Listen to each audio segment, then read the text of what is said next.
The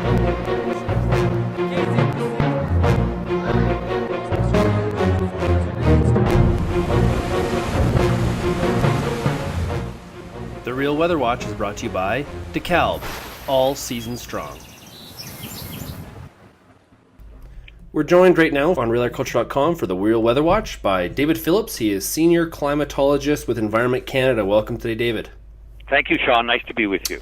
David, Eastern Canada, we're getting very close to soybean harvest. It's within a matter of weeks.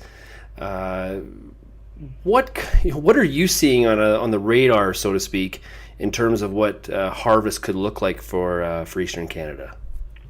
Well, certainly there had been challenges for growers in Eastern Canada this past year, and sometimes there was too much heat, sometimes not enough. Too much rain, too little rain. I mean, it sounds like a typical Canadian concern for growers. Clearly, I think the toughest weather has been in the Maritimes. They've had a record in some places, the wettest summer on record, and a lot of the harvest was much late in coming. Nature has blessed them with a pretty good September so far, with it being drier and warmer than normal. But hey, they're still way behind. But our models are showing for certainly the next 10 days, the next month, things look pretty good. It's almost as if the hopes and the dreams and the prayers of Atlantic Canadian farmers and growers have been answered, because we're showing a warmer than normal conditions and perhaps also drier.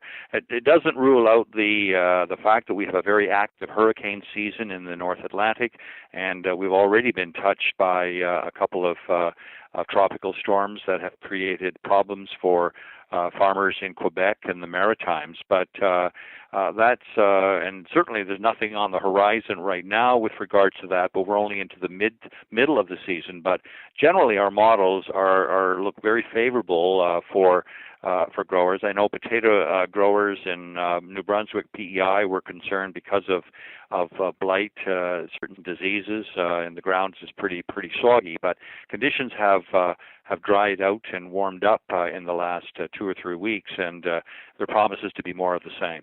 In Ontario, Quebec, the issue, of course, was at times quite variable conditions, but generally very warm, dry conditions, and a tremendous recovery from what had been a very wet and a late start to the growing season.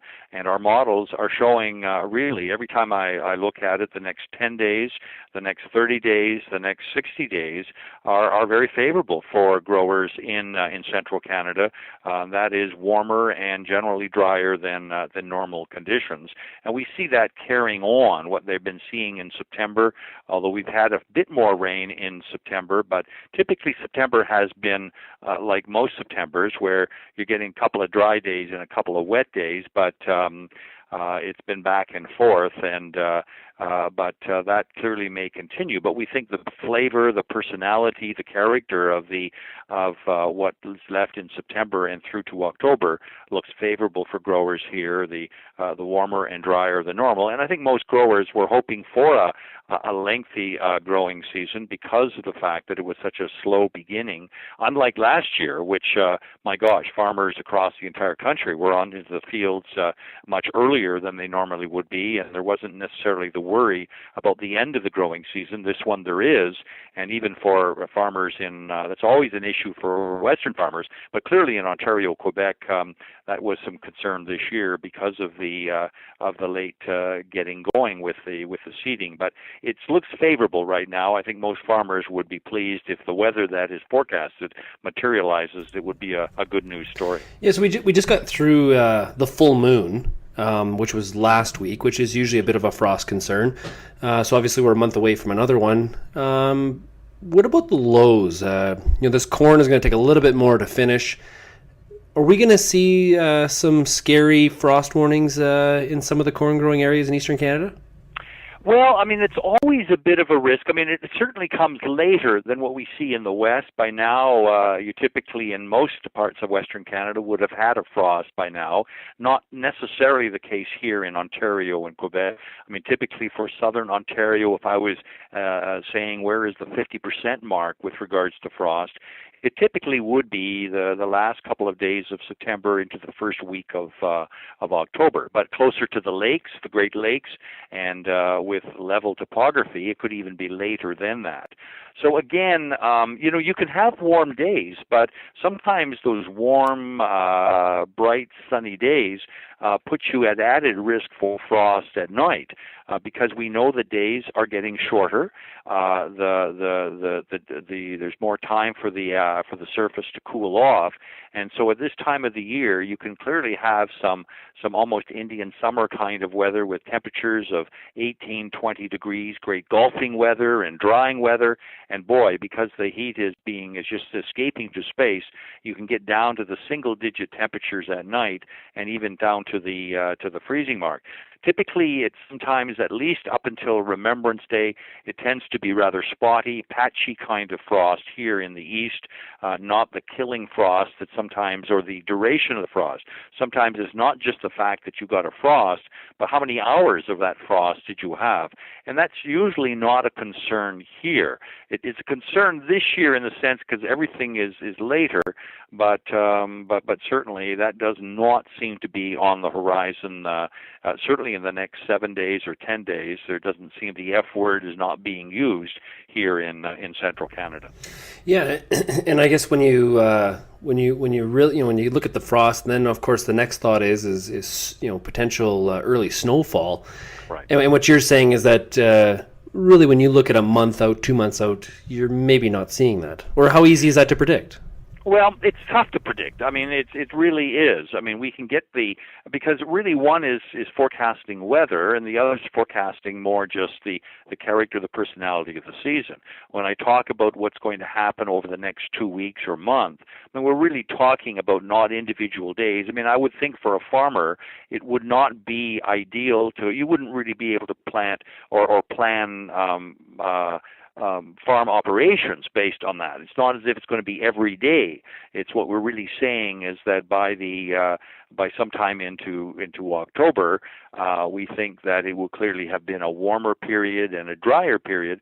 Doesn't rule out that real soaker of a rain that would spoil the second harvest of the hay or the third harvest.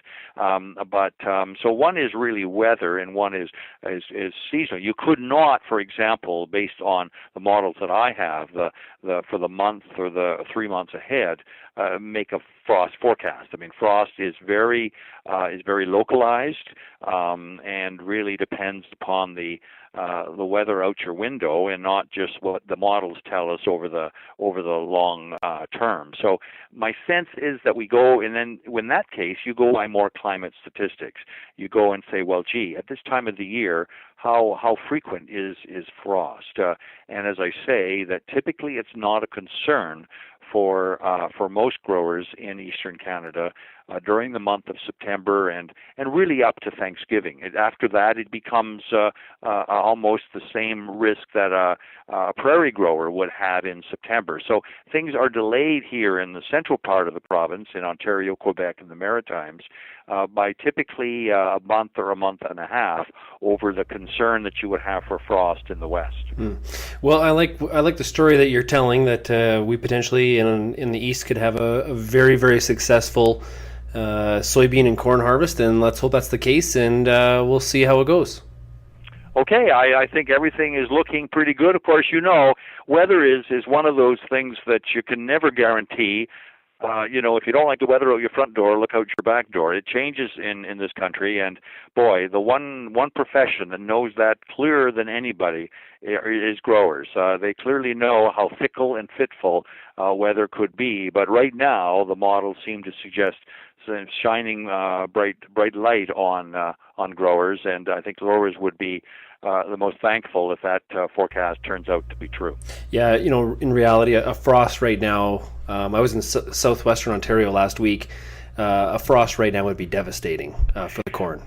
Well, it would be. I mean, clearly we know the quality, that everything, every aspect of the crop would be harmed by that, and even in some of the grape harvest too is we're very vulnerable. I mean, it's not just a Western thing; it is a something that dominates the conversation among growers.